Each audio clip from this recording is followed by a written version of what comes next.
Hello friends, আমি জ্যোতি চলে এসেছি একটা নতুন ব্লগ ভিডিও নিয়ে। এটা ছিল, বুঝতেই পারছো, দশমীর দিনের ভিডিও। তো ভাবলাম তোমাদের সাথে চলো শেয়ার করেই দিই। তো এই দেখো, আমরা চলে এসেছিলাম যেখানে আমাদের বরণ হচ্ছিল। তো আমরা লাইন দিয়ে দাঁড়িয়েছিলাম। আমি লাইন দেওয়ার জন্য আসছিলাম, এইদিকে লাইন দিয়ে দাঁড়িয়ে আছি। আর এখানে যারা যারা আমাদের আগে ছিল, জানা সবাই বরণ করে নিচ্ছে মাকে এবং ডান্সও করছে। ঠাম্মা, কাকিমারা, জেঠিমারা সবাই আছে, একটু ডান্সও করছে এবং বরণও করছে। সত্যি এই দিনটা একটা আলাদা রকম অনুভূতি ছিল। আর এখানে সবাই দাঁড়িয়েছিল, খুব মজা করছিল। আমিও লাইনে দাঁড়িয়েছিলাম। এবার আমি যাব লাইনের কাছে, চলে এসেছি কাছাকাছি প্রায়। এই যে বরণ করবো বলে সব কিছু নিয়ে নিয়েছি, সিঁদুর, পান, মিষ্টি, জল সব কিছু নিয়েছি মাকে বরণ করব বলে। এবারে মাকে বরণ করার পালা আমার পড়েছে। আর আমি তো খুব একটা হাইট নয় আমার, মানে ছোটোখাটো মানুষ। এবারে হাত পাচ্ছিলাম না, মানে পাচ্ছিলাম বাট একটু প্রবলেম হচ্ছিল। তাও একটু পাউচ করলে মায়ের গালে হাত চলে যাচ্ছিল। তো মাকে প্রথমে বরণ করে নিলাম।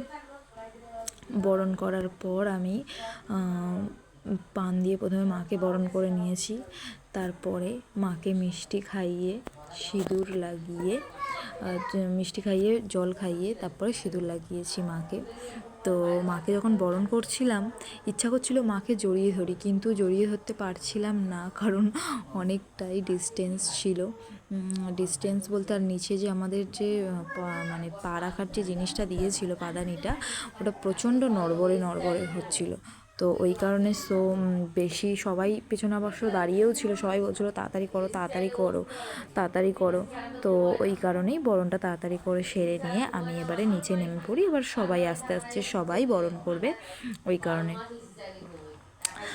তো আমার বরণ প্রায় কমপ্লিট হয়ে গেছে। এইবারে সিঁদুর খেলার পালা।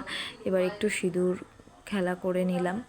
তো দিদির গালে একটু লাগিয়ে দিয়েছিলাম, দিদিও আমার গালে লাগিয়ে দিয়েছিল, কাকিমার গালে লাগিয়েছিলাম, সবাই সবার গালে। জানো এই দিনটা কীরকম হয়, সবাই সেটা জানো তোমরা, নতুন করে বলার এখানে কিছুই নেই। এই যে, মানে সিঁদুর একটা গালে দিলে যে কত সুন্দর একটা দেখতে লাগে, সেটা একটা আলাদাই একটা অনুভূতি বলো। তো এই যে আমার বরণ প্রায় কমপ্লিট। তো আমি এদিকে চলে আসছিলাম আর একটু মাকে প্রণাম করে নিলাম, মনের ইচ্ছা বলে দিলাম মাকে, আবার এসো মা, আসছে বছর আবার হবে।